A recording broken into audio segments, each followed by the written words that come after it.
Aloha mai kako. My name is Keikoa Enomoto, and I am the president of the Maui Lanai Mokupuni Council.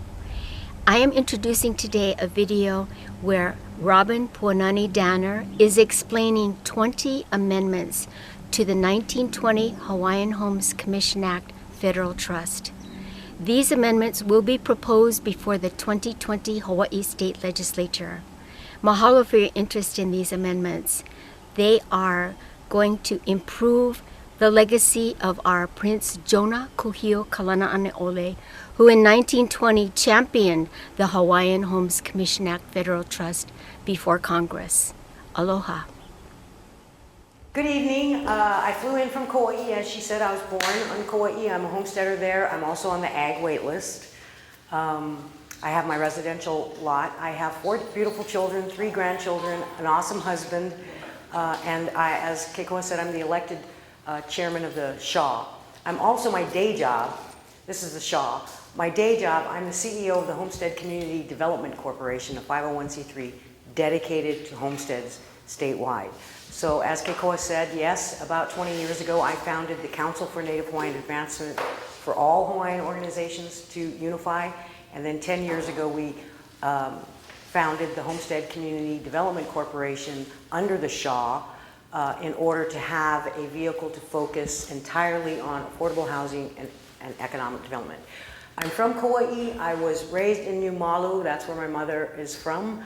I also spent time on the Navajo Indian Reservation, the White Mountain Apache, and Hopi, and then spent 25 years above the Arctic Circle among the Inuit people in rural Alaska, and then came home 22 years ago when my name came up on the wait list for the residential lot. So I've made the full circle and have had the blessings of being able to be mentored by many different, not just Native Hawaiian leaders, but other cultural leaders that have a lot of similar challenges. I'm just going to run right in this. So if you don't know me, buckle up. And if I go too fast, just raise your hand. I will definitely back up. But tonight, my goal tonight is to give a really solid overview of the Hawaiian Homes Commission Act that everybody thinks they've read, but haven't. They know maybe 1 or 2 pieces of it, but I want to make sure that you have it. The other thing is, I'm going to forewarn you already. After attending this, you will have no excuses, because I have given you an introductory briefing that gives you the big picture. If you have teenage children or young 20-year-olds, make them read this. You, moreover, do not have any excuses, because I took the Hawaiian Homes Commission Act, the Hawaiian Homeland Recovery Act, and the Hawaii Admissions Act, and I summarized it for you in 2 pages.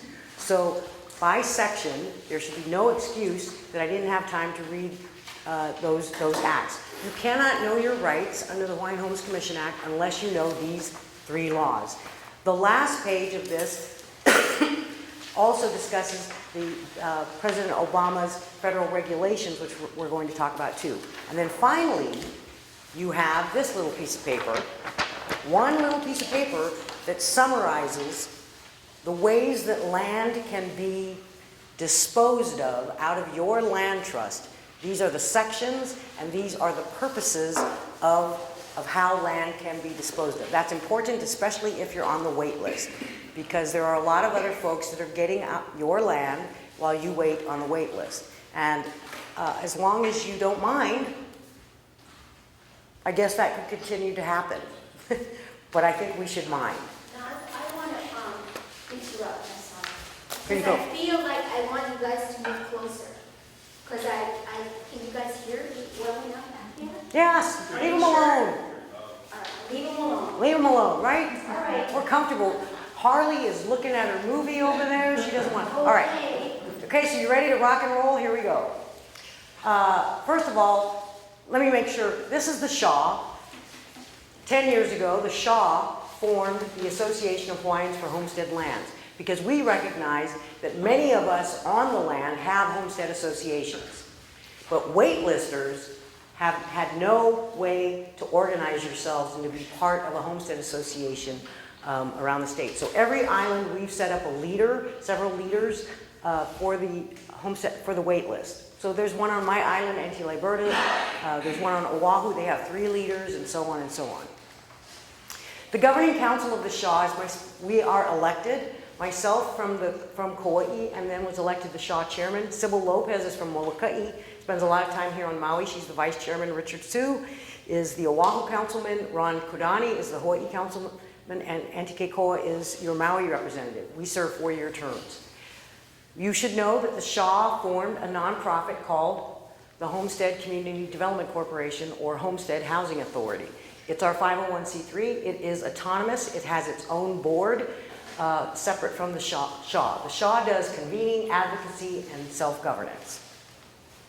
Okay, let's rock right into the Hawaiian Homes Commission Act, understanding our rights, our roles, and acting on our self-governance. First, we have to back up and make sure we are on the same page with vocabulary. If you don't know, there is such a thing, a legal term of art called the small n versus the big N versus the no n. The small n is a legal term of art for a 50%er or more, small n Native Hawaiian. If you're a small n Native Hawaiian, you're on the wait list or you're eligible for HHCA. If you're a big N, then you're any amount of blood quantum, including the small n's. So that's a big N, right? And then if you're a no N, like my husband, full-on German, then you're non-native. So there are 3 basic categories of constitutional citizens. Small n's are 50% or more. They are Hawaiian Homes Commission Act and DHL beneficiaries. Big N's, any blood quantum, OHA beneficiaries, which includes the small n's, and then of course the general public. We should say the small n are included in all 3 of these categories. Okay? The other thing you have to know before we talk about the Hawaiian Homes Commission Act, there are 4 major federal laws that have been on the books for 20, 30 years. This one, of course, 100 years, the Hawaiian Homes Commission Act for small N beneficiaries. It's a land trust, created a trust responsibility between the federal government and us as Native people, not as a racial class of people, but as a Native people. That's us.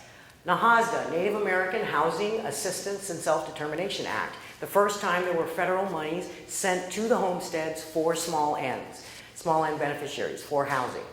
Another trust responsibility between us and the federal government.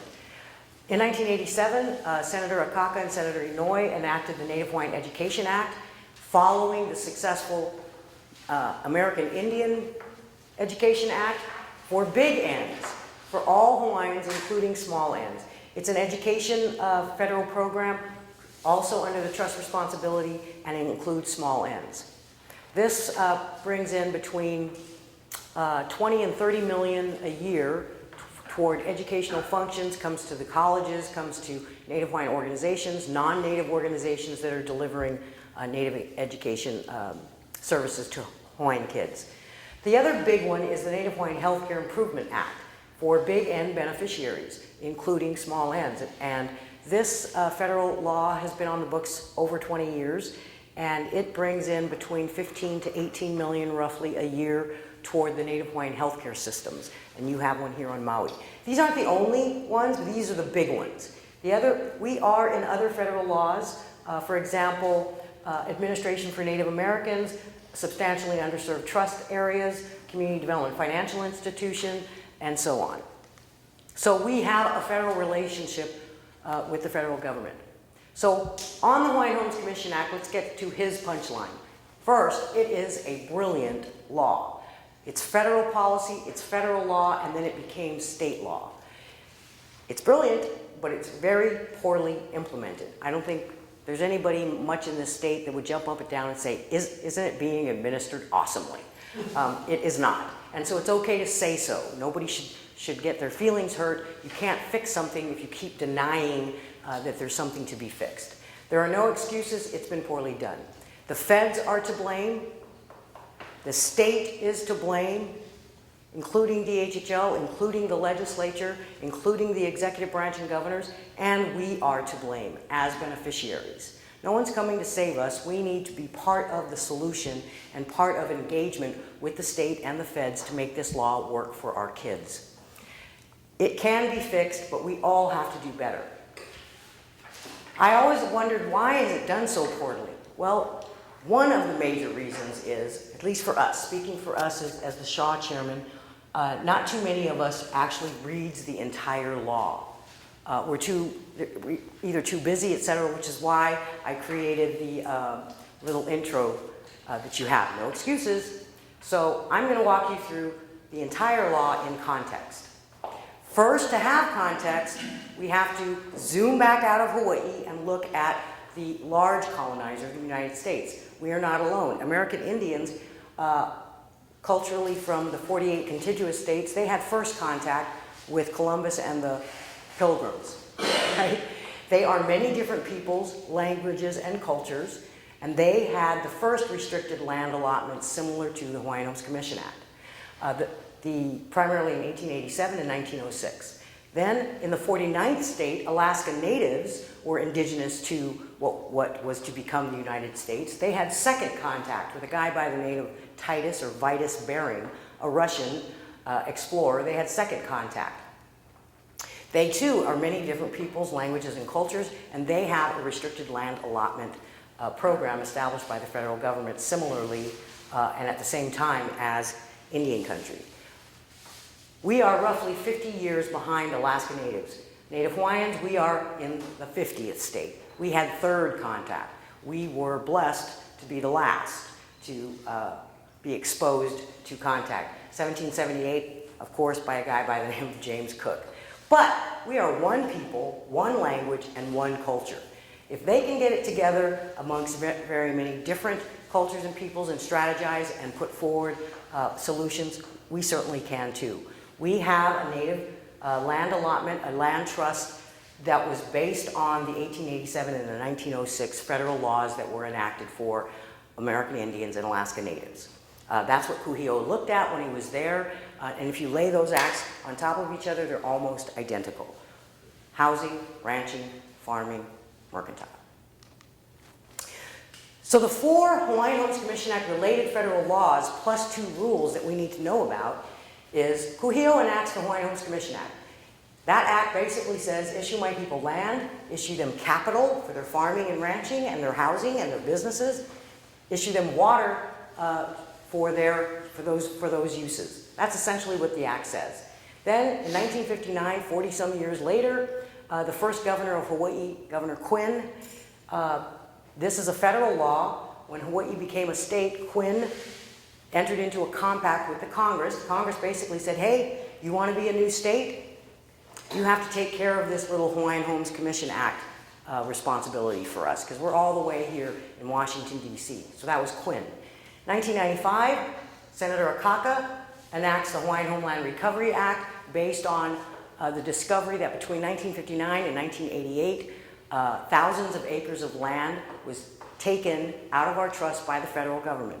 It was also taken out of our trust by state government, and that was the purpose of Act 14 at the state level. But Senator Akaka saw this, and so he enacted the Hawaiian Homeland Recovery Act, and it mandated, while he addressed the replacement of the lands that the feds, the military, and other federal agencies had taken, he put in a section because he saw that, oh my goodness, nobody at the federal level is watching out for my people. So he put in a section into the Hawaiian Homeland Recovery Act that mandates that the Department of Interior will protect Native Hawaiians, protect the interests and rights of Native Hawaiians. Before this, all the federal agencies were going, not me, not me, not me, this is a federal law, but we're not responsible. Senator Akaka said it will be the Department of Interior. He picked the Department of Interior because that department has an Office of Insular Affairs that addresses the issues of Chamorro and American Samoa in the insular areas, has the Office of Indian Affairs, which addresses the issues of Alaska Natives and American Indians. And so as a result of that legislation today, we have a tiny little office in the Department of Interior called the Office of Native Hawaiian Relations. Then in 2001, Senator Inouye took an Indian bill, an Indian housing bill that we had gotten passed in 1996, and he did what I like to call tiki under the teepee. And he amended an Indian housing bill that was sending $650 million a year to trust lands in the other 49 states, right? 48 plus Alaska, to do affordable housing for low-income Native peoples. And so in 2001, he amended NAHASDA, added Title VIII, and added small N Native Hawaiians to NAHASDA to begin receiving federal dollars, which came through the Department of Hawaiian Homelands. And then in 2013, we began a journey with President Obama, which was concluded in 2016, whereas, and Kiko mentioned a little bit of it, where we went and asked President Obama to promulgate federal rules over state government, federal rules over DHHL, over the government, over the legislature. Because Senator Akaka was right, it was the wild, wild west out here, and we knew that we needed federal regulations to help the state, to help DHHL do a better job. So we got the first 2 federal regulations enacted in 100 years. There's at least a dozen more to do, so there's a lot of work to do for the next generation. I'll talk a little bit about this in a little bit. But let me say this. These 2 federal rules, for the first time ever, define a homestead association and a waitlist association as self-governing. So you must digest that and you'll grow into that. So if you're on the wait list, you need to be a part of a homestead association. It's not enough to know just one of these laws. You really need to have some familiarity with all of them, which again, I say you have no excuses because I have given you a summary of all of these laws. All right, first, Kuhio was a congressional delegate. He was a Fed. He championed the Hawaiian Homes Commission Act, 203,000 acres of land, modeled after the Indian Allotment Act of 1887 and 1906. In 1959, with the Statehood Act, federal oversight became the oversight with State of Hawaii administration. That is how the Department of Hawaiian Homelands was born. In 1961, it was formed because it was a mandate of statehood. The purposes of the trust lands are homesteading, which homesteading, that word means housing, farming, ranching. Most of us know this. But Kuhio didn't stop there. He said in section 207, give my people land for housing, to grow their food, to grow their livestock. He didn't stop. Then he went also in section 207, give my people land for their nonprofit purposes, for their churches, their clinics, their schools, their dog pounds, their whatever your homestead associations are doing for a healthy community. You have to have public purpose lands. And he still didn't stop there. In 207, in the same section, he said, then give my people land for their mercantile, for businesses, theaters, malls. He goes in and specifies land for your housing, your farming, your ranching, and land for economic prosperity. It's brilliant. After that, section 204, in section 204 of the Act, available lands, and these are the words in the law, not required for homesteading, then it's okay to bid it to the general public. It doesn't say available lands not suited for homesteading, it says not required. So he basically said, if there's nobody on the list, and there's available lands, and no Hawaiians don't want it for mercantile or nonprofit, okay, then you can bid it to the general public. Does that make sense? It makes sense to me. So what did our prince want for us? There's 27 sections in the Hawaiian Homes Commission Act. These 8 are the core pieces. Section 207, land. Issue homesteads for land to small ends only for homes, ranches, and farms. Section 207, this is the big section. Issue public purpose lands for nonprofit purposes. Section 207, issue land for mercantile to small ends only.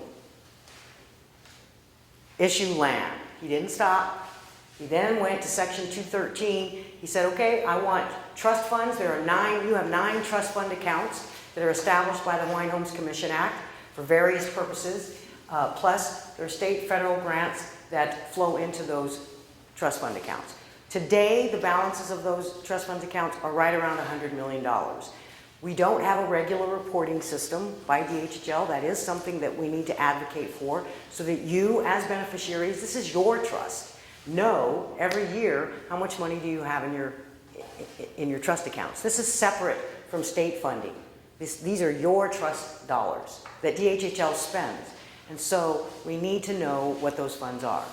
Kuhio didn't stop there. In section 214, he said, my people need access to capital. So I want you to issue loans and deferred loans for homesteading, homes, farms, ranches, homesteading, and mercantile. He wanted you to start businesses. He knew that your farms were going to need access to capital. It's like air. It's like a lifeline of blood, right? But in 100 years, the only loans that have ever been made out of your trust funds are loans for housing.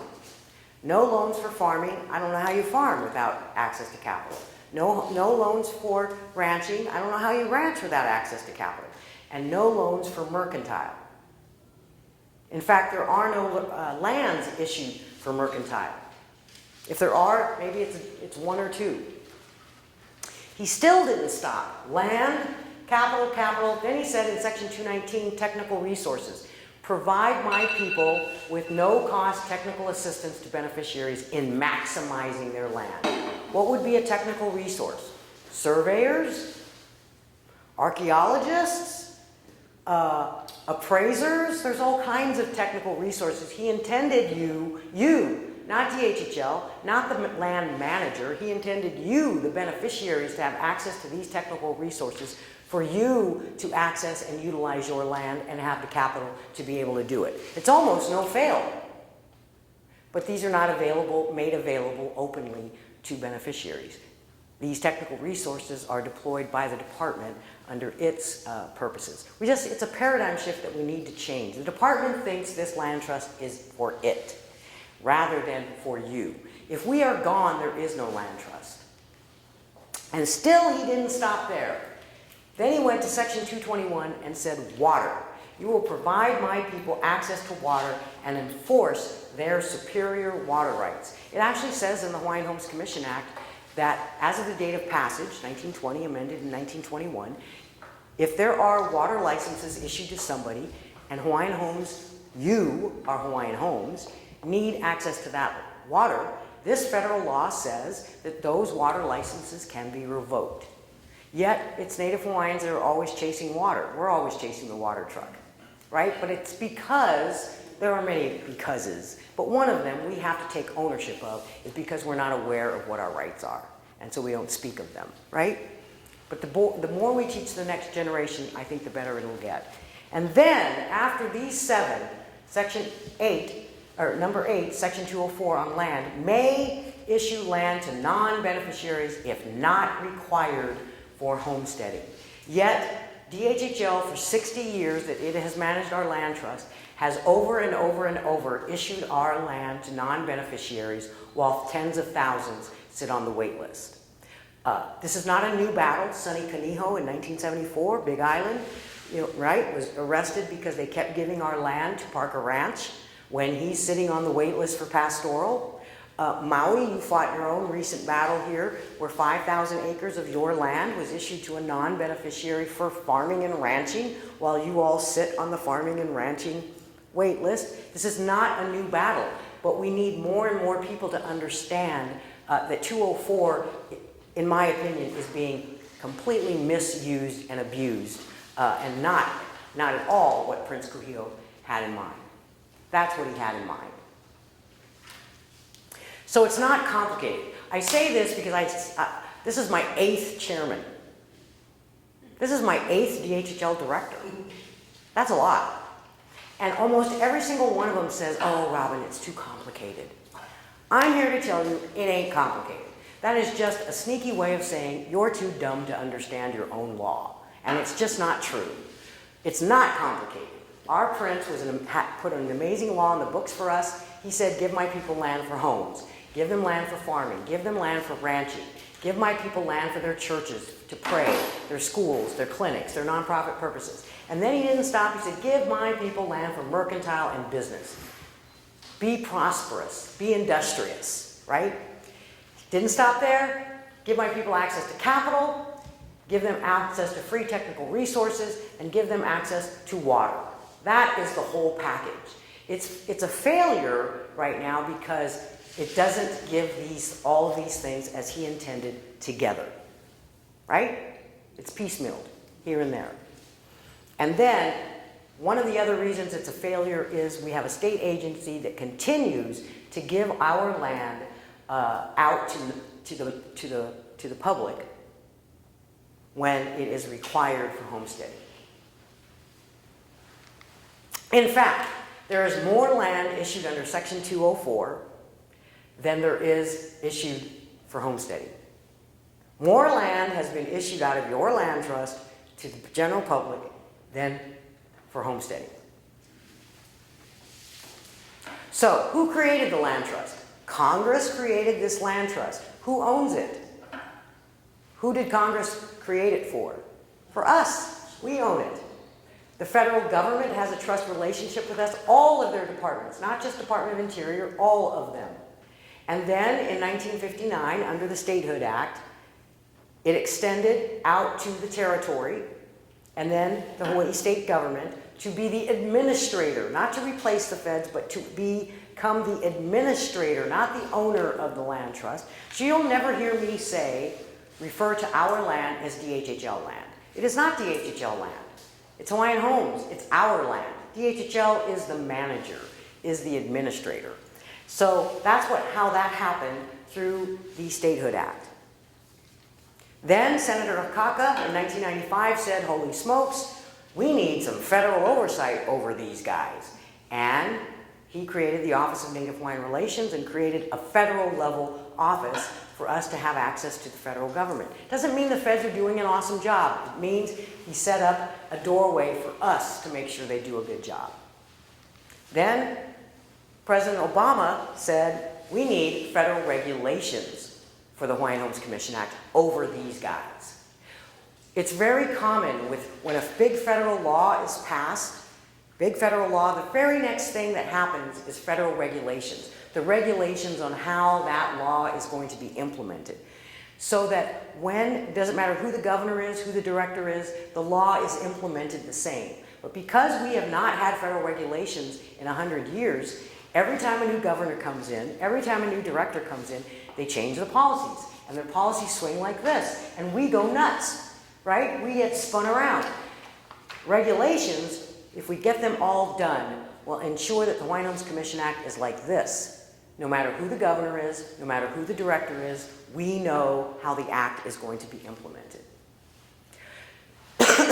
How did we get to this no regulations? He passed the law in 1920. It was amended in 1921.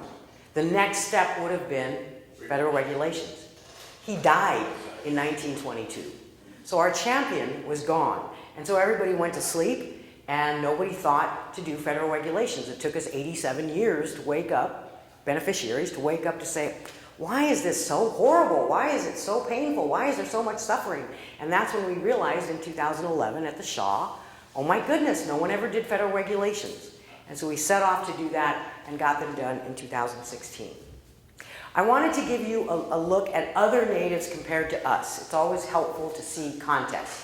Federal Land Trust for Natives. Congress did the first land trust for American Indians and Alaska Natives, and that established a native trust responsibility with them. They established a federal agency at the Department of Interior, Indian Affairs, to do oversight and implement that land trust. These are their tribal members, and these are their tribes, their self-governing organizations. Then, we were the last, Congress establishes a native trust called the Hawaiian Homes Commission Act for Hawaiians. But it doesn't establish the federal agency piece because we were, think about it, 1920, we didn't even have jet airplanes. I'm not even sure we had airplanes that I would ride on. And so, think about it, in DC, we're 5,000 miles away, they say, wow, we should not do this. We should delegate to the territory of Hawaii. And in 1959, it switched over to state government. Our homestead associations and our beneficiaries. They call themselves tribal members and their tribes. We call ourselves homestead associations and beneficiaries, or homesteaders, or waitlisters. It's vocabulary. But then Senator HIICA said, holy smokes, this is not working so hot. Remember, 1995. And so he implements, I want a federal agency just like they have for my people to be able to walk in to DC and start and lay out what's going on with the state. And so we have the Office of Native Hawaiian Relations. Senator Inouye added NAHASDA. They already had it. He then added NAHASDA, first time ever for housing dollars. And then President Obama executed the first 2 federal regulations or rules 96 years after the passage of the act. But he didn't know to do it unless we, the people, beneficiaries, knew to do it. And that's why I say we've got to get involved, understand our law, and advance solutions. Federal regulations were never done. I guess I did talk about this. That the reason why they weren't done is Prince Kuhio died in 1922, and so regulations were never promulgated. And so that is why we have suffered. It's why DHHL has never been consistent. If they had federal regulations, it wouldn't matter who the DHHL director is. This is the way you're going to implement this act. Federal regulations require consistent management of a federal law, regardless of who is the governor or DHHL director. It is absolutely clear, whether this happens short-term or long-term, we must continue to fight for all of the federal regulations, not for ourselves. It's too late for my generation, but it's not too late for my grandchildren. It's not too late for my children to get this law right, and it needs federal regulations.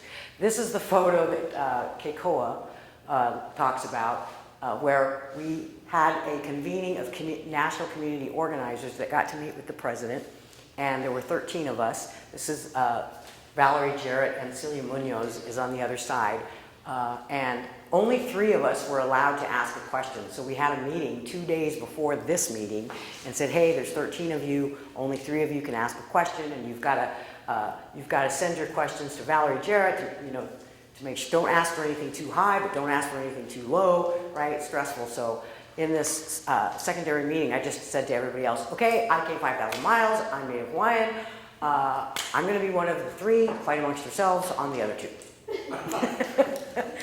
My father is Amish German, and he used to tell me, you're German, you're Hapa for a reason. There's going to be times where you need to use your German side to protect your mother's heritage. And so for that one little 30 seconds, I was German, because the Hawaiian would never, right? Oh, no, you, right? And I said, nope, we're going to do it.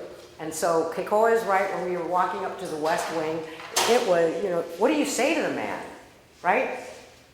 And I just said a prayer to Akua. I said, Lord, take my heart, take my tongue. Don't let me screw this up for our people. That was my exact prayer. And right here I'm asking, and basically how I opened the question for him, I asked him for federal regulations over the state. That's no minor ask at the presidential level. How do you even start that conversation? And so the way I started was, I said, Mr. President, my people have waited for you. We have waited 93 years for this administration, for this presidency, and we would like you to finish a portion of Prince Kuhio's work on the Hawaiian Homes Commission Act. And we need federal regulations over a state government, who, by the way, the governor at the time of this ask was Governor Abercrombie, who knew President Obama's father. Right? So I was like, okay, I don't know, but that was the question that needed to be asked. And so asked him, he is totally a policy wonk. What he asked me back is he said, how will federal regulations help your people? What would you say? So this was in 2013. We were just coming out of the 2008 recession, right? The economy was still struggling to come back. My response to President Obama was, Mr. President, federal regulations are about stability. Our people, our businesses, our farms, our ranches needs stability. We want to be part of the economic recovery of the state of Hawaii. We want to be part of the economic recovery of the country. That was the kind of conversation that we had. And Keikoa is correct that I did ask a second question, which was for President Obama to promulgate federal regulations, not an executive order, actual regulations, to create a path for the next generation, if they want to apply for federal recognition of a native government, for those who want to. So it's on. So he made a commitment to me at this meeting that he would personally look into both of these issues, one for the homesteaders, and one just for self-governance overall for the next generation. 3 months later, he sent out his Secretary of Interior to announce at our conference, our convention in 13, that he would approve going forward on the process to promulgate regulations over the Hawaiian Homes Commission Act and over state government. So that was major. It took 3 years from then to go through the federal regulatory process to get our first 2 rules. He signed them into the Code of Federal Regulations in 2016. What did the first 2 federal regulations say? Well, first, they provided a step-by-step process by the feds over the state on 2 major issues. One, it lays out in step-by-step form what DHHL must do on any land exchange or sale. And this is why everybody's all happy that we did these regulations now, because of what? The Mauna Kea Access Road. That's supposed to be an exchange. Well, now these regulations have to be followed. The 50 acres that were exchanged by prior commissions gave 50 acres of our land to rail, and they gave DHHL 50 acres of lesser valuable land. Well, now that exchange has to follow President Obama's regulations and process. It's the reason you read in the newspaper now that the Department of Interior is overseeing DHHL and the Commission on this land exchange process. Before this, remember, before this, no regulation, what's going to happen? There's going to be a land exchange, there's no regulations, there's no accountability, etc. But now there is an awesome process. And this is a good thing for DHHL staff too, because now they'll do it the same every single time, right? So we picked regulatory topics because we knew it was the first time federal regs had ever been done by any of our people. So we picked low-hanging fruit. These are not highly controversial issues, right? The second one that we picked was what DHHL must do whenever the state legislature amends our act. So it gives them step-by-step process. The act has been amended 35, 40 times over the last 99 years. And essentially, sometimes mostly, we don't know what the changes have been. Well, now, President Obama put in step-by-step process that if the legislature amends our act, there's a process that DHHL must do. They must send the amendments to the Department of Interior, the office that Senator Akaka created. They will review if any of those amendments inhibit your rights, our rights, then that amendment cannot go into effect and must go to the Congress for consideration. You following me? So it's just process. So that means no matter who the director is, no matter who the commission is, no matter who the governor is, on these 2 issues, they will be done the same. They will not go like this and swing policy, all right? Plus, President Obama, those are the 2 purposes of the federal regs. Plus, he included a specific definition for you, for beneficiary organizations, homestead associations, and waitlist associations. The federal government is saying in black and white in these federal regulations that there are 3 parties to the Hawaiian Homes Commission Act assigned by Congress. The state, represented by DHHL, the feds, represented by the DOI, and beneficiary community, represented by whom?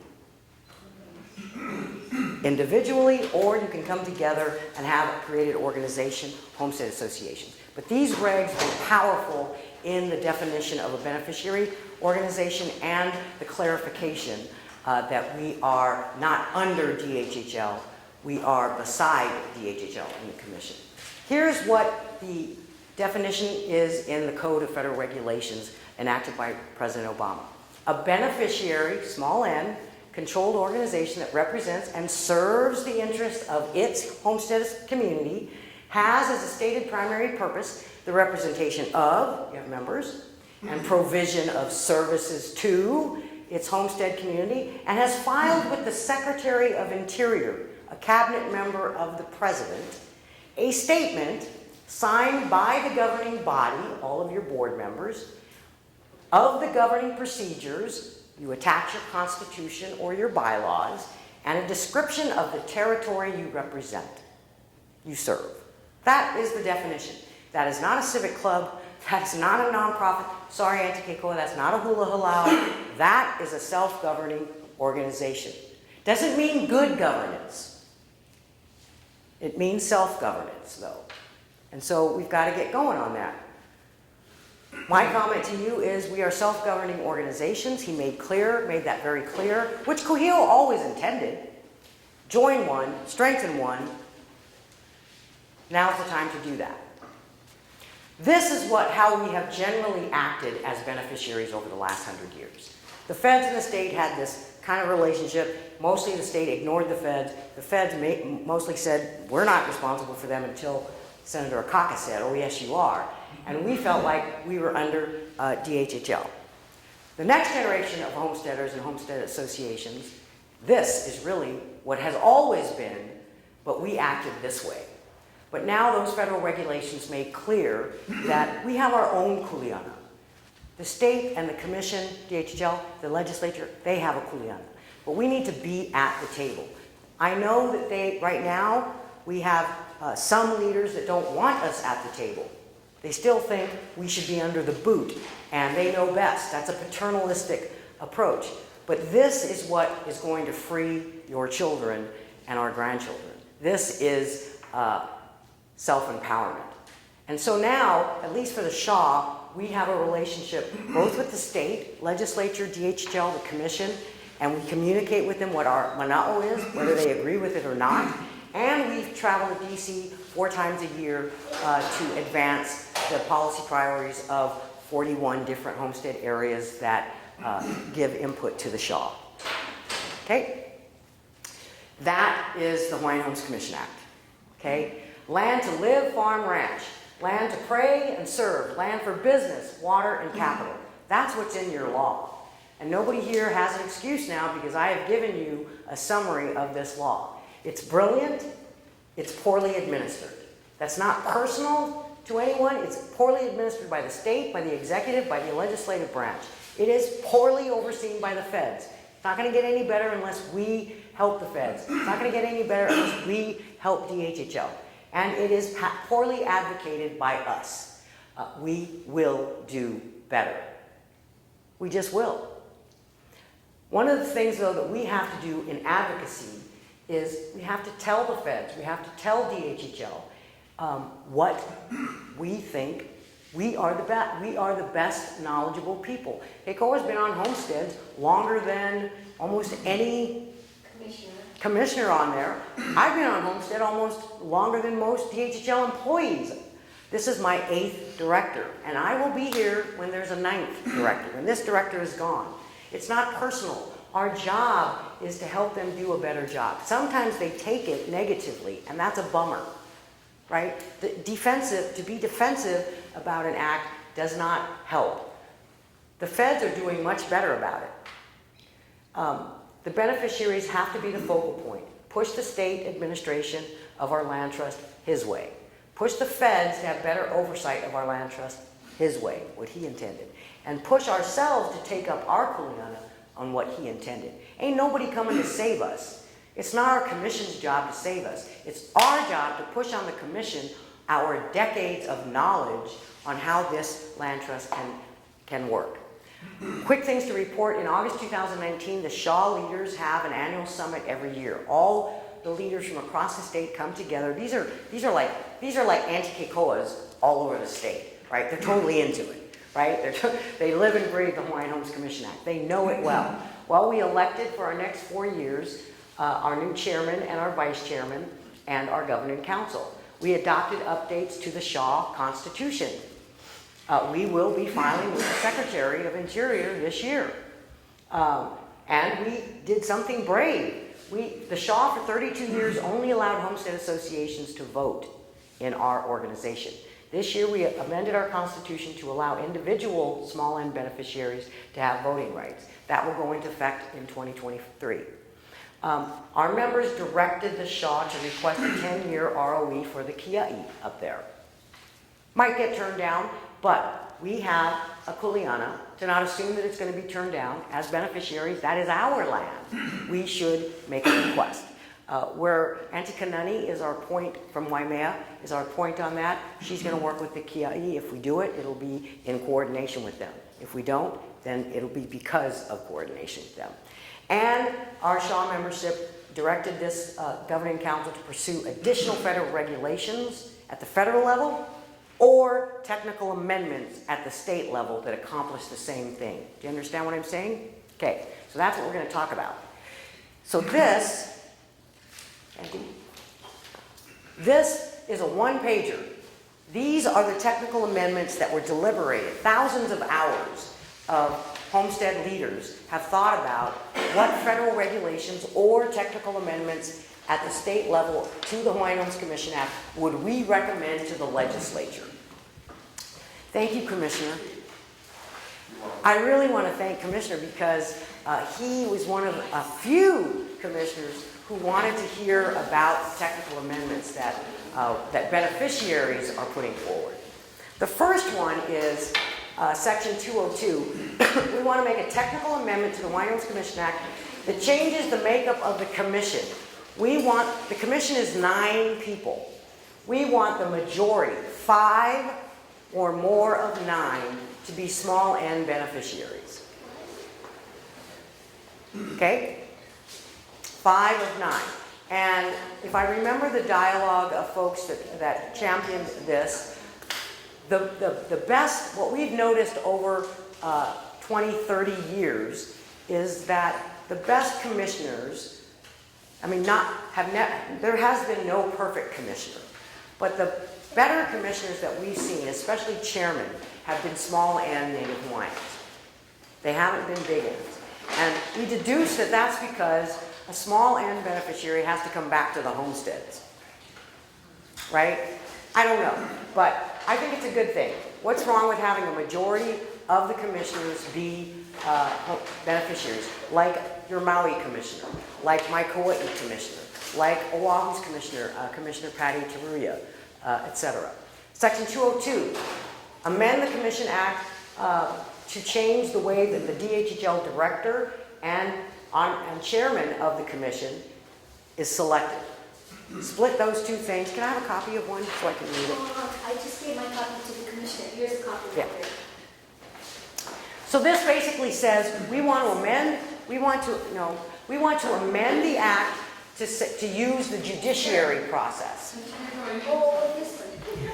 So right now on the books, the way a judge is selected, there's a selection committee. It's made up of the Senate President, it's made up of the Speaker of the House, and it's made up of members from the Lawyers Bar Association. So what we want to amend the Commission Act to say is that homestead associations, organized and registered homestead associations, will HIICA debate, deliberate, debate, and will interview folks that want to be on the commission and that want to be the DHHL director. They will interview them, and then they will give 3 to 5 names to the governor that the governor can only pick from. That is how he selects judges. He doesn't get to just pick any judge.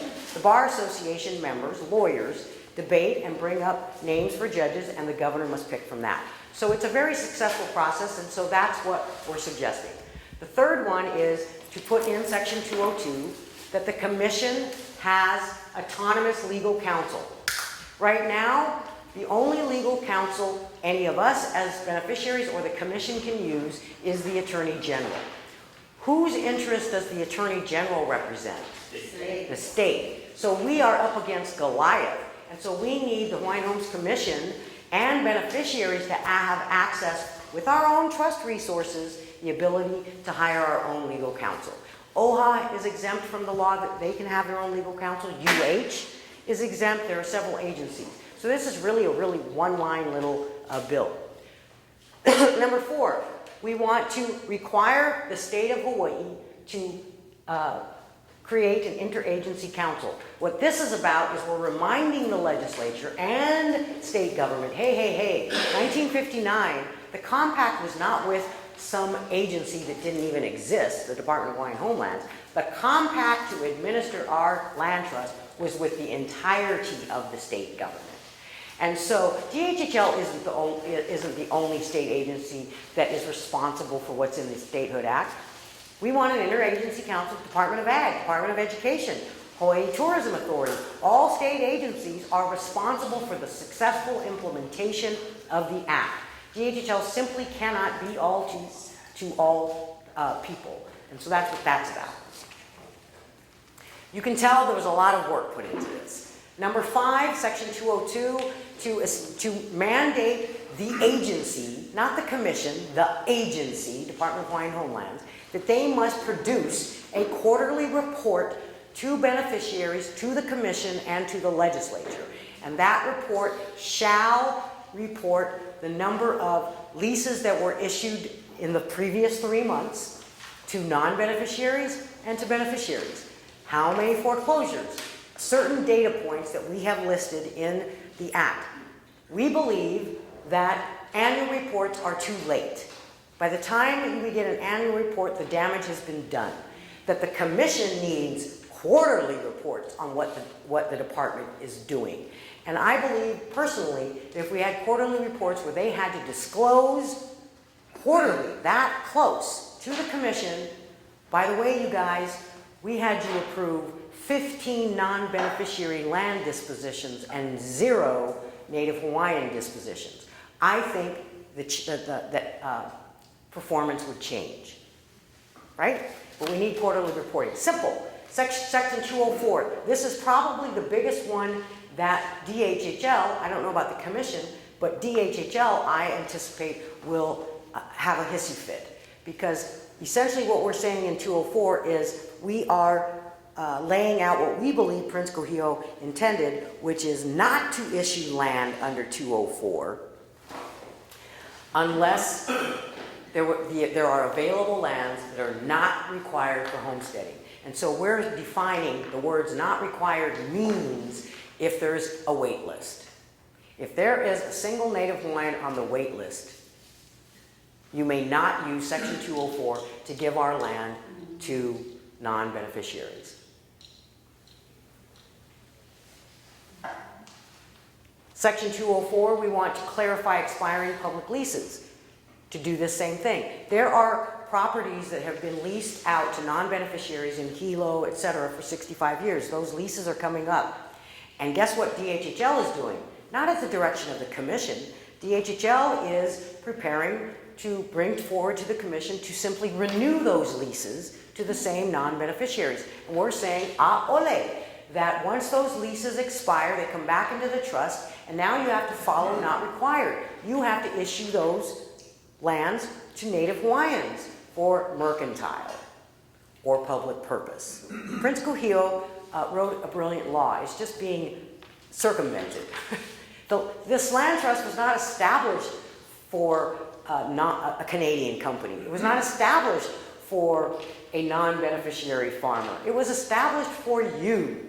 It was not even established for DHHL. It was not established for DHHL to generate money. Nowhere in this act does Prince Kohio say, go forth with their land, territory of Hawaii, and now state of Hawaii, and leave them on the list and generate revenue.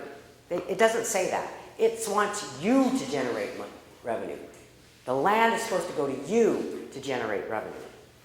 Section 207, we want to add the word lease in Section 207 for public purpose and for mercantile. Right now they use the word license. There's not much difference, but we want to update it for lease so that beneficiaries can utilize those leases in banking transactions to finance community facilities, etc. This section also mandates beneficiary consultation on any land disposition, any, even a short-term one. Because there are 700 right of entries every year that DHHL brings to the commission and says, renew these. I want the commission to have to say, we can't renew this because you have to have beneficiary consultation on all 700 of these. If that had happened, Auntie Kekoa would not have spent the last 5 years trying to get that 5,000 acres back from a non-beneficiary for you, if this was required on every ROE. On my island, we have 300 acres that the Lingle administration appointed a commissioner, then gave him an ROE to 300 acres of prime ag land under an ROE, while we have an ag list that shows fallow. That ROE, right of entry, month to month, is renewed every single year. Do I think our commission knows this? No. I think there's 700 of them, and DHHL counts on, here's 700, you know, we got to get out of here, vote yes. Is that former commissioner a beneficiary? He's not on the wait list, as far as I know, maybe, but he's not at the top of the wait list. So essentially, he got 300 acres, built a house. And it was because of the Star Advertiser that he had to take the house down. And the reason why he did not serve a second term is in his second term confirmation. I only know this because I was there. Senator He asked him about that land disposition. He did not answer the question. He withdrew his nomination and did not serve a second term. It's icky, but it's because of there's not transparency. Last 8, Section 207, we want to eliminate barriers to waitlisters. DHHL creates rules. Again, this is my 8th director, so I've seen all the rules, change and flow and whatnot. Okay, you are on the wait list. Your name has come up, but I cannot let you have your land unless you come and show me a pre-approval letter from a bank for $350,000. That is a made-up rule. That is not in the Hawaiian Homes Commission Act, and if they want to do that, then it needs to be a regulatory process. So we are asking for a technical amendment to prohibit DHHL from making up rules that become barriers to the very people that own this land trust. Number 10, Section 209, we want to modernize and stop the redlining and the discrimination that has been going on for 30 years, wherein DHHL has decided, they went to HUD in the 90s and said, hey HUD, we want you to agree to this MOU that says only Native Hawaiians on trust lands are not allowed to use a leasehold market appraisal. You can only use replacement cost appraisal. Now, if you know anything about appraisals, what that does is it depresses your asset. DHHL does not own your home, you do. But if you use a replacement cost appraisal on an aged home, it depresses the value. Whereas your neighbor can use, on leasehold, fee simple leasehold, can use market appraisal, which is based on comparables.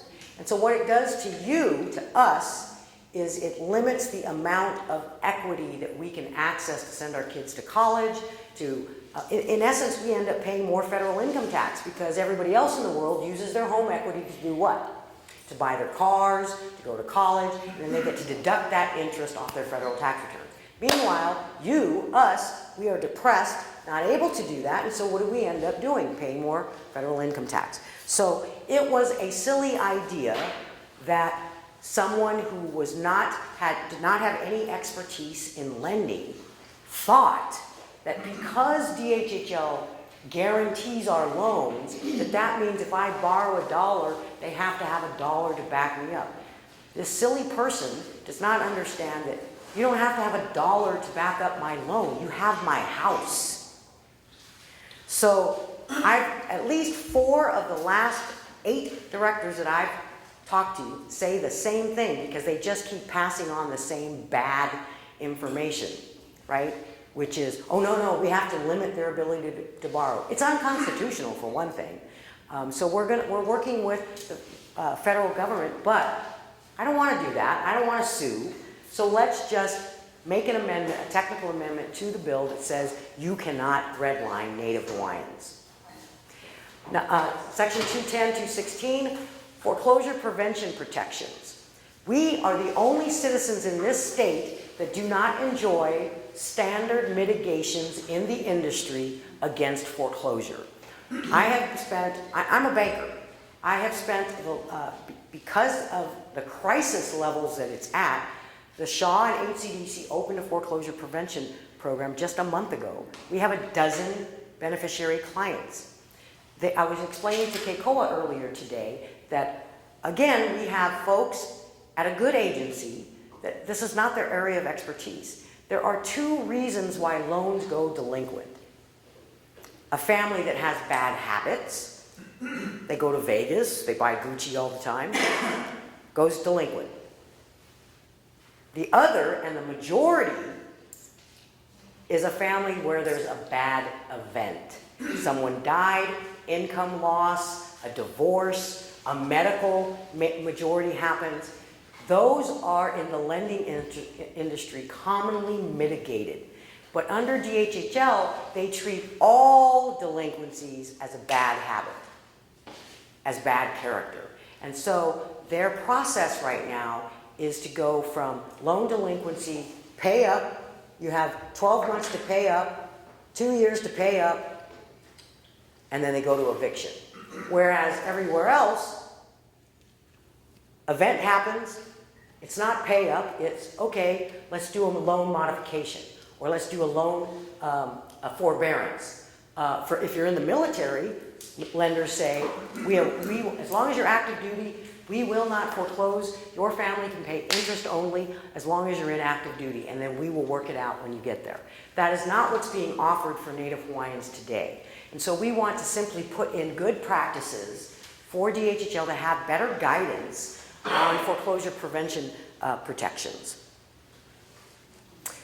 Then we want to amend Section 213.6, the Act 14 back in 1995, $600 million was in that act paid to DHHL for us. That was not DHHL's money, that was our money. In Act 14, it said very clearly, DHHL will report to beneficiaries and to the legislature every year how your $600 million was spent. In 20 years, not one single financial report has been issued. And so we're amending the act to give the administration 360 days to produce that report on how our $600 million was spent. And the last 4 technical amendments are in Section 214 to guide DHHL to start issuing capital access for farms, ranches, and mercantile. Remember I told you, Kuhio intended you to have loans for your homes, your farms, your ranches, and for your businesses, mercantile. In 100 years, the only kind of loan that DHHL has ever given is for homes. 216, we want homesteads under the DHHL control to be more transparent. So this is a very simple technical amendment that requires DHHL to tell the commission and beneficiaries where are the homes that you have in your control that you kicked out a family and now it's boarded up, and what is the status. There's no transparency here. And so there are well over 350 homes around the state that are sitting vacant and boxed up because the commission isn't aware of it, or we're not aware of it. So DHHL just kind of sits on them. So a very simple solution to do that. 216, to authorize you, beneficiaries, to be able to have second equity loans like everybody else, to send your kids to college, etc. It is currently being interpreted by DHHL that second equity loans are not allowed. And so we want to give clarity through a technical amendment to make sure that that notion is eliminated. And the last one is to amend Section 221 that expressly authorizes DHHL to negotiate and enter into agreements to run water systems with homestead-governed water agencies. So Waimea started a water agency, Molokai, you guys might want to, but we're encouraging DHHL to stop just giving all of our infrastructure to the counties. We pay for the infrastructure, and then they give the infrastructure to the county that we paid for, and then we end up paying for water, right? That's not what Kuhio intended. He intended us to be self-sufficient, and water is part of it. So it doesn't mandate, but it helps DHHL to understand that that was what Prince Kuhio intended. So the next steps on the Hawaiian homelands, we call this the Hawaiian Lands and Hawaiian Hands Act of 2020, is to educate legislators to see the solutions and on such low-hanging fruit that they are, determine if it's one bill or several. We've already decided in the handout that you have, we think that it's going to be 3 different bills, right? One bill to deal with improved governance and transparency. The second, improved treatment and parity of beneficiaries with other citizens. And the third, improved access to trust assets by trust beneficiaries. And then simultaneously, this is going to get we're working with several senators to draft this bill. Do I think it's going to be a slam dunk pass? No. I'm happy to be introducing it because guess what it does? No matter what happens to the bill, it educates our people, but it also educates legislators about Hawaiian homelands. So usually, I'm a federal level policy wonk. It's not shocking if it takes 1 to 2 to 5 years to pass legislation. But at the same time, we are simultaneously going to take these 16 technical amendments and work with the administration and continue to try to push for these to become federal regulations like the first two. You follow? So we're going to do both of those things. Whether we succeed or not, we have to do the work. I don't mind failure. I cannot stand the regret that we didn't even try. So we know that these are good improvements. What do we do as beneficiaries to change things? Well, first, all of us needs to find out where our land is. If you're on Maui, you better know when you're driving by and when you're driving by your land, like the boys club or whatever that you talked about, Keikoa. Start attending a few commission meetings. Get the feel of your trust. Get to know the Hawaiian Homes Commission Act, given the information that the handouts that I provided you, and you can email me and I'll give you the full color-coded version of the Hawaiian Homes Commission Act. Know what is yours. Number 4, actually, unite, don't go it alone, join an association, lead an association. Because my bottom line message to you is that no one is coming to save us. That is an old attitude. We thought we trusted. We trusted a state government. We trusted a federal government, that they would do right by us. And we have become very much aware that that just has not happened. And so I'm one of those that I don't cry about it. We failed just as much as they did because we trusted them. And so now we have to take up our own kuleana and move ourselves off the wait list to get better treatment. We have to know the HHCA. We have to, instead of being fingers on a hand, we need to be a fist and join an association, join the SHA, or not, but work together to advocate together, because that's how you're going to get things done. And that is our briefing.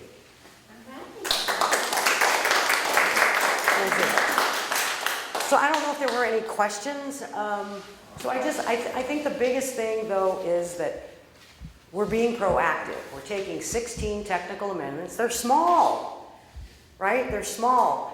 And we want to have the debate with DHHL. We want to have the debate with the legislature on why these small technical amendments will be big for you. If DHHL is not allowed to set up barriers, because these are just staff people, they're just regular human beings, right? So they're just making decisions, sometimes without debating it at the commission level. They don't come and ask the commission, do you think we should set a $350,000 loan limit before someone can get off the list? They should. They should not be making those decisions. The truth is, and what happened at the Senate hearing with Senator HIICA, Senator Shimon Wakoro, that we all attended a week ago, many beneficiaries testified to say that the commission is the tail, or DHHL is the tail wagging the dog, and that the commission needs to take control, take over its kuleana. The hard part about that is that the DHHL director is also the chairman. And so it was spoken to, I think Uncle Pat from Big Island said it best, you cannot serve two masters, which is why our amendment separates those two and gives the power where it belongs to the commission. And they elect their own chairman, and that it depoliticizes the appointments of commissioners by the governor, and beneficiaries get to interview them based on qualifications, and then he can pick from a short list. So these amendments are really historic in terms of our people coming together and picking a few things to try to put forward. Yes, sir. Yes, sir. I want to introduce our commissioner. So everyone, this is the commissioner from Maui, Randy Awo, back here from Florida. Before, I believe. And he attends all of our Maui Lanai Mokupuni Council meetings. So if you folks want to interface with him, come to the meetings every month, and he is willing to answer questions, you know, and so the reason that Ponani came is because she approached Commissioner Owo Yes. to personally, one-on-one, brief him on these 16 amendments, proposed amendments to our Hawaiian Homelands Commissioner. And he said, well, I'd be happy to, you know, if the Mokupuni Council leaders can be there. Only 2 commissioners responded to have interest about what beneficiaries see as improvements. And so I really Commissioner Owo. tip my hat to your Maui commissioner and to Commissioner Teruya from Oahu. And of course, Commissioner Owo is a beneficiary. He's a Waiuko 1, right? Yes. So, and so this meeting essentially is for you, Commissioner. I mean, for all of us, but it was set up originally for you. So, you know, I want, if you have any questions, I mean, Punani is here for you. And Yes, so first thing, happy to be here. Raised in Waimanalo, Hawaiian homestead lands, a very deep connection to that aina. Many lessons taught to me growing up in Waimanalo that was, for me, it defined what we became. And it was because I went to school in town, and that was kind of like a different experience, a different culture, but our pu'uhonua was always returning to Waimanalo. And so we were always connected to what the culture looked like back then, what it felt like back then. And so I have plenty of aloha for Hawaiian homes. Spent 20 years living in Kahului under fee simple, rules and regulations, and then was afforded the opportunity to return to Wai'ehu. And so when I was asked to serve, it was because of my experiences, my love and aloha for Hawaiian home lands and the beneficiaries. And many of whom, I know many who are family, friends, and so I would agree, Robin, no commissioner is perfect, and no system is perfect. And so we try to navigate as best we can with the information that's in front of us, but try to act with good intentions. Absolutely. And along the way, of course, we will make mistakes, but it starts out with good intentions. I'm listening very carefully to what was presented tonight. I'm not going to pretend to understand everything that's on the PowerPoint. I have an interest in taking a deeper dive on certain, well, all of them, but certain ones are jumping out at me. You know, the one that I'm having trouble with is the valuations of land. Hawaiian homes. Yeah, this one. Yeah, Hawaiian homes versus fee simple. And clearly I got to take a deeper dive in the proposed amendment. But coming out of the fee simple world, my understanding is, having been through that, it's the banks that determine the valuation of the property. I wish. So how it works now is THHL has an agreement with HUD that was signed in the 90s. And they basically said, don't let Hawaiian home lessees use market value minus land. You can do a market comp appraisal of property minus land, leasehold. There's such a thing as fee leasehold, right? Yes. And you can get a market value appraisal. But DHL, with intent,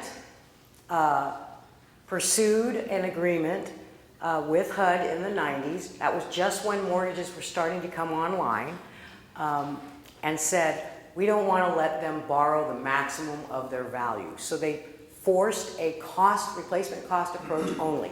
So all we're saying here is, you don't have to be an expert on what the difference between fee simple and leasehold is. We all know that any valuation of our properties should exclude land, right?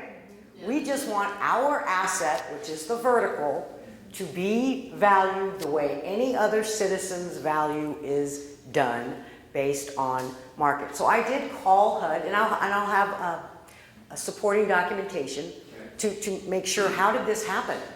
And so when I called HUD and I asked them, and they said, yeah, that's right. It's if you're going to use FHA or HUD, you have to Hawaiians have to use replacement cost.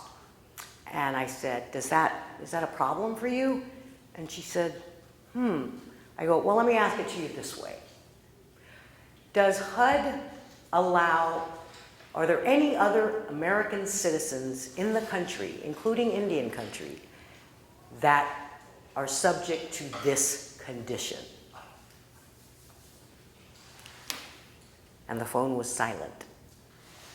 Because that's all you need to know. FHA and those kinds of regulatory requirements. And so I even verified with Indian country on their trust lands. They are allowed to do replacement cost and market appraisals minus the value of the land. So if we get it, we get it. But I'm just saying to you, this was a misnomer by somebody 30 years ago that was middle range staff at the department that had a great idea based on their limited concept of real estate and finance, and that's how we've suffered under it all these years. I will tell you, Commissioner, that I was directly involved in 2006 with FHA to correct this, but also correct DHHL's intentional criteria even under FHA, went all the way to Washington. Governor Abercrombie came in and was supportive of making it fair. We had a new FHA agreement drafted between, we wrote it, the beneficiaries, between FHA and DHHL. It was ready to go. And then the last director came in and put the kibosh on it. And so 5 years of work went out the window. So really it's a subject that if it doesn't happen this year, it's something that you need to do, because those of you that are in homes that are not brand new, a replacement cost, not a problem if it's a brand new home. But if your home is 20 years old or 30 years old, which really isn't that old, and you want to transfer it to your child or, take your equity capital out, it's going to be this. I mean, it's unnecessary. It's unnecessary. It's unnecessary that we're paying more federal income taxes. So thank you for that one. Awesome. And then on the one that on its face is a no-brainer to me, is seeking independent counsel. Yay! I think that's really important. I think it died in Yamane's committee last year, I believe. Yeah, we've been after it for a while. Yeah, so it can be resurrected out of his committee, as I understand it.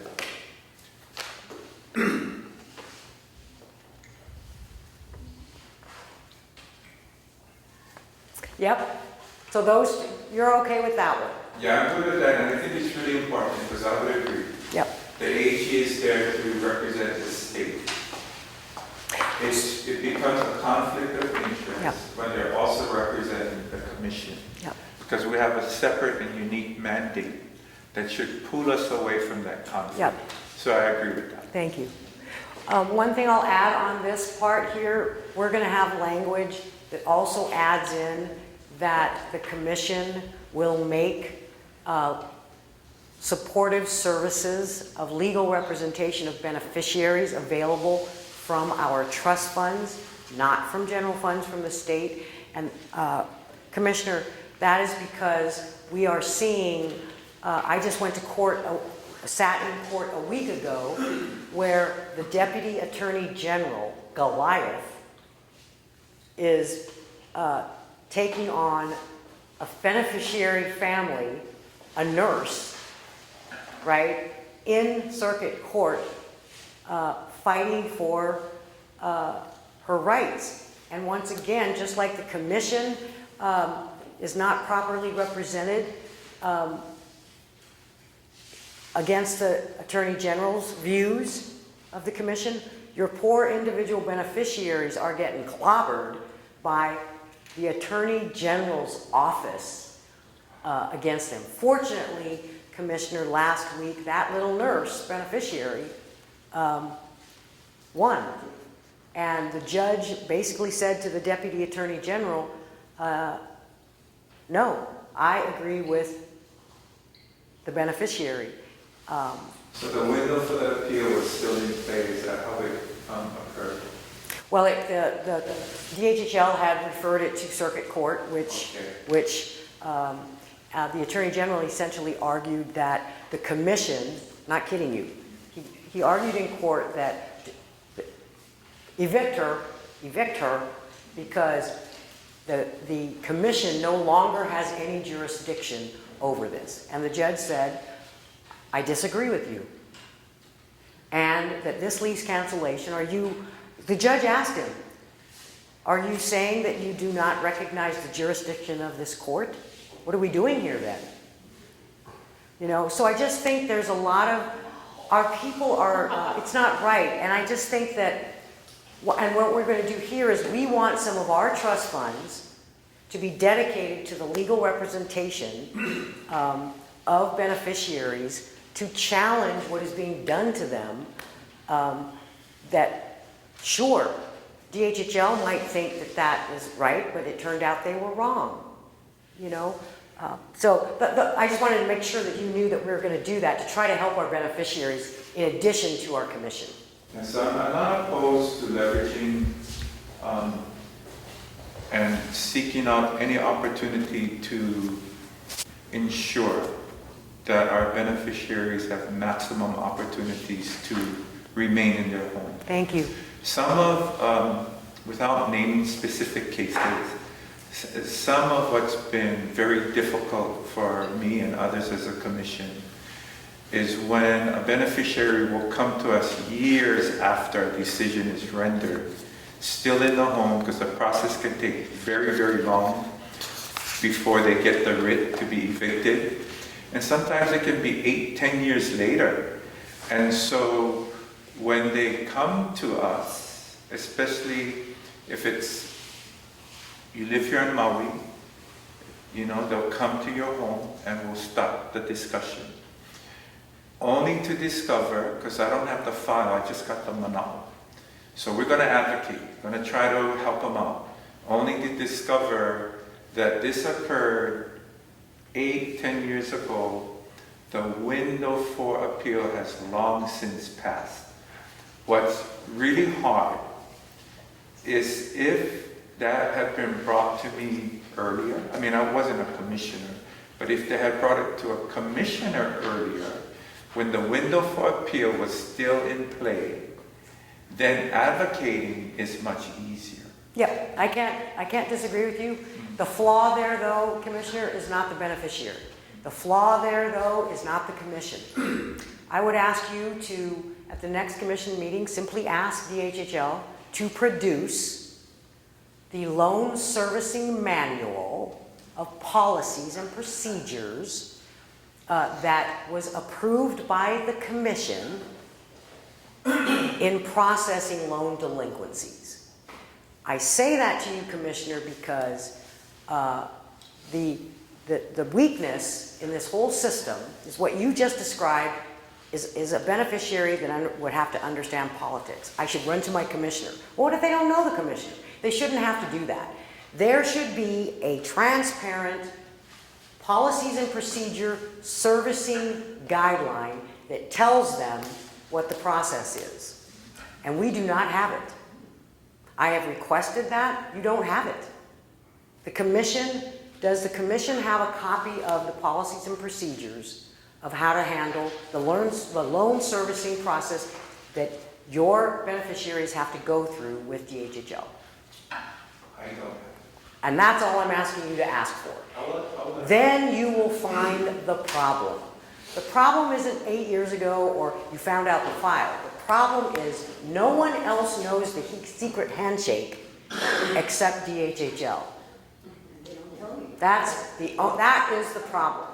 And so that's why the foreclosure prevention item, we are going to lay out standard mitigations Other government agencies that operate home loan products have standard servicing guidelines. The borrower knows. So what I explained earlier is that almost 100% of loan delinquencies at the department, your job is not to protect the department. Your job is to protect us. 100% of the deals I've seen so far, the department treats the loan delinquency as a bad habit, a bad character flaw. When in fact, I've got 8 out of 10 right now are bad events. I have a beneficiary that broke his neck. That's not a bad character. There's no amount of financial counseling. See, that's what's happening right now. DHHL is assigning financial counseling. You can't budget away a broken neck. So I'm prayerful that you will at least consider supporting this. We're not asking for more rights than any other citizen. We're asking for the Hawaiian Homes Commission Act to have a technical amendment that tells DHHL, you must publish what your policies and procedures are. It must be accessible to beneficiaries what the process is. And number 3, you must utilize these mitigations before you even bring a family to the commission. I mean, right now, they're just bringing every deal to you. It's described as a bad character, and you're left, it's not fair, right? So that's all this is. We're trying to adopt parity with other citizens. Okay, so I just want to, and then I'm going to turn it over to Yep. I feel like we're monopolizing, but a lot of this is so important helpful to me as a commissioner. So by the time a contested case hearing comes to us, as I understand it, we're just getting a small fraction of beneficiary situations that require us to now deliberate. That's how I understand. I agree. So what we see and what we deliberate on, we're not treating our beneficiaries, if certain things lead to a cancellation, it's not the result of them being classified as bad actors. Because there's so many things that come with a delinquency. So what I have seen as a commissioner, there's a lot of opportunities granted to a beneficiary to get them to overcome the financial challenges they're confronted with. That's what I see. I see it in the record. They give us the history, we look at it, and what I see is many opportunities before it reaches critical mass where we're now looking at a cancellation. And so I just want to share that, Mama, because that's my experience. Now, people may disagree with that, but I can tell you from my experience, we don't label beneficiaries as bad actors and therefore you're going to get canceled. It's a much more complex process than that. Well, I have to tell you, again, the 8 out of 10 and the one that you referred them to me. Not a bad habit, was a bad event. What I can guarantee you, Commissioner, is I've seen many of these deals, and what's brought to you is a fraction. It is. And that should be rejected. The awesome power that you have as a commissioner to eject a 7-year-old, a 10-year-old, a 15-year-old out of their home deserves the whole package, not a portion.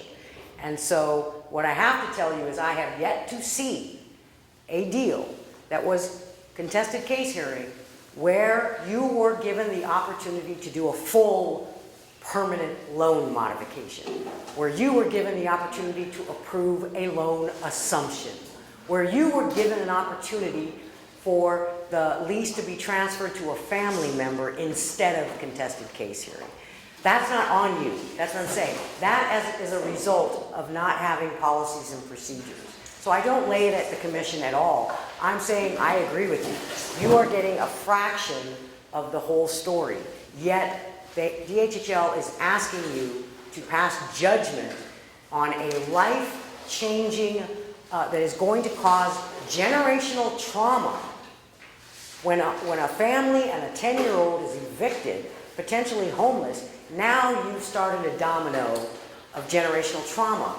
And I don't believe that the commission is receiving the entire information it could receive to make better decisions and to not just rubber stamp the recommendations. That's all I'm saying. Okay, so I just want to close with a final comment. There are many situations that come before us Yes, sir. with a recommendation by the department to cancel, and many times we do not cancel. Yeah. So it's not a rubber stamp situation. By the time we have reached a point where we feel not just the department, but we as commissioners now feel we've taken it as far as we can, and what comes to the forefront is that if we continue down this path where it's a recurring situation, the flip side to that is other beneficiaries are saying to us, at what point do you give us an opportunity to access a home? Now I know there's disagreement with that, but we have been in many situations where we continue to provide opportunities in spite of what the department has recommended, and we continue to do that. I would recommend that you ask for the policies. Number two, I would recommend that the commission ask for a workshop on what loan mitigations are, because I don't think that we have commissioners that are trained in this area to understand that it's not about giving chances, it's about loan servicing, but I will send you some loan servicing opportunities. And the second thing I want to comment to that, so I'm so glad you brought it up, because again, this is my 8th director, and how many commissioners, and they always give each other the same, they pass along sometimes good advice and sometimes just crappy advice. The comment, and I've heard this from DHHL for 20 years now, that if you're on the land, that waitlister is waiting for you to fail. And the commission has given you so many chances, even though you broke your neck, we're going to evict you and foreclose on you so she can get off the list and get in your house. That is not what Prince Kuhio had in mind. That is not what the Hawaiian Homes Commission Act is about. It is about making you successful to stay in your home and generations, and for you to receive a new allotment. That is a misnomer that has carried from one voice to another. So I just wanted to address that I hope that will stop, because so many DHHL employees have said to me, well, we got to kick him out because she's waiting. Ole. That is not the purpose of the Hawaiian Homes Commission Act. Your rehabilitation is not to evict you. And all I'm saying to you, Commissioner, is I beg you to consider and to have an open mind that perhaps all of the national best practices of avoiding foreclosure are not being presented to you at the commission. Just have an open mind, and I would be happy to lay out for the commission what kinds of proactive methodologies are put forward by government-run loan programs. So thank you so much. Thank you so much. Yeah. Thank you, Commissioner. You've got a good... Yes, sir. I have a question about an act, but also... About what? About what an act is, but also I want to just say that I've been on this for 30 plus years. And Wow. I got an award. An undivided interest award? Yeah. You select our lot. Yeah. So like you said, it's not really yours until you have that contract with the bank, or a loan. And then again, I can only get so much money, even though I qualify for more, and I'd like to, use more money to build a better home for my family. So that's that. And then I'm hearing this, which by the way is brilliant. I love all of these amendments. Thank you. They're just common sense. Common sense. And the thing though that kind of bothers me, I'm hearing, and it's not anything to do with the amendment, but that's common. So I'm hearing 30 years, I'm hearing 90 years, I'm hearing all these different, time spans. I don't want my hopuna to have to wait 30 years or 90 years. Well, it'll be dead. But, I don't want them to have to wait to see some of these amendments put into effect. I want to see it happen within the year or two, so they can have this, really, it's an advocate for our people, this whole act. Thank you. I want this implemented like now. Yep. I don't think they should have to wait another 30 years. So technical amendments, the way that the Statehood Act, the Hawaii Admissions Act says that the state can amend the Hawaiian Homes Commission Act. If an amendment is made that inhibits our rights, then it has to go to Congress.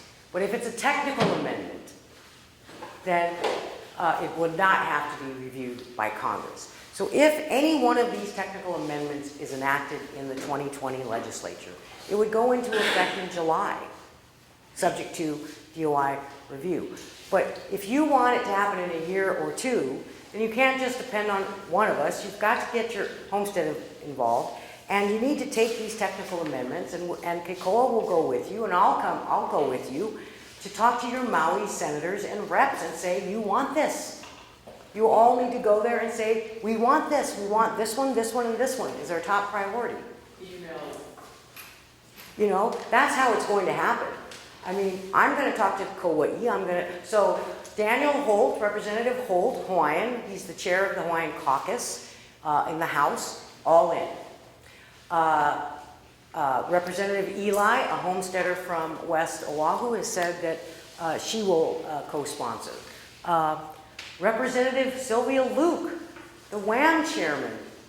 Sylvia Luke, non-Hawaiian, but she's the chair of the Money Committee in the House of Representatives. She knows the DHHL budget well, and she said that she would co-sponsor these technical amendments.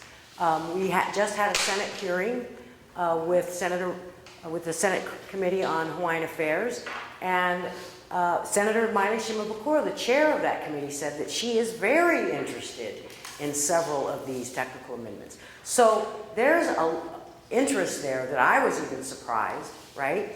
But now, together, each of our moku, this is the Maui Lanai Mokupuni, you guys need to get together, take these amendments, and you need to, one-on-one, go meet with your senators and your reps and say you want it. We're going to be working with Senator Kahele's drafter for the bill drafting. And of course, we're going to share that we expect opposition from DHHL because they tend to take a posture of defensiveness rather than, openness. And DHHL is different from the commission, completely different from the commission. But we're going to anticipate that and hope that our legislators will not want the status quo, and for once, will listen to the ideas of beneficiaries. I agree with you. If you do nothing, 30 years. Yeah. And my question is about the act. Does the act carry the same weight as law? Is it a law? It is a law. Can someone break an act and be prosecuted for that? Because what I hear from this evening's meeting and the things that you stated, people are breaking the act within the DHHL, other parts of government. So we can make these amendments, great, but where's the weight of law to back up these changes and make the different departments, the state, whatever, federal, actually do what they're supposed to do? It's called democracy demands participation, as Uncle Mike Kahikina always says. Laws are only as good as they're enforced. Right? Yeah, so that's why homestead associations, the SHAW, the advocacy is important, and that we continue to dialogue with commissioners and with DHHL and to openly disagree but disagree agreeably. That it's good to have the big debates, right, Commissioner, and to consider new ideas, but we have to be engaged. Otherwise, it's meaningless. That federal regulation did not happen because the feds or the states woke up one day and said, hey, President Obama, we should have federal regulations over ourselves. They fought it. It was the beneficiaries that went and said, we need this.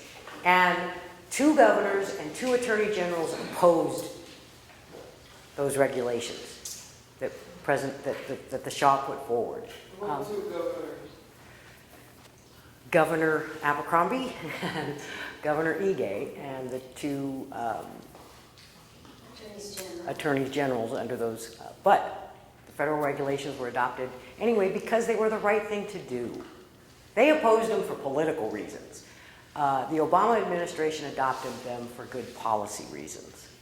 It is good policy, right? So Bruce, in answer to your question also, that is the purpose of these amendments, is to make the Hawaiian Homes Commission Act stronger, to enforce it better. To address a commissioner so that he doesn't have to sit there and wonder, am I getting the whole story on this foreclosure? No. That technical amendment will tell DHHL, you may not bring this family in front of Commissioner Awo without boom, boom, boom. I would agree. I think the manual will serve as a blueprint. I want to say something about AGs. When I say that independent counsel is appropriate for us in our mission, I don't mean to be disrespectful to the agency. Of course. They got good people. We all have our roles. Yeah, they have good people there, but I think it's important to recognize the unique mandate that the act carries. Yeah. Well, it's not just that, Commissioner. In a democracy and in judicial, there should be 2 high-end debatable positions. And right now, the AG's like this, and you're like this. Just like our beneficiary nurse was up against the Deputy Attorney General. That's what we're asking for. It's not anti-this, anti-the AG. It's about having fairness and good representation. Well, for policy verification, like I said, is the blueprint. The checks and balances, I think is important. But I do feel that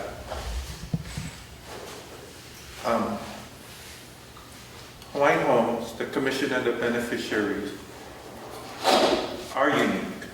Yes. And we should move in a direction that preserves that uniqueness, that treats them as an entity that's not necessarily defined by the state, the current state model.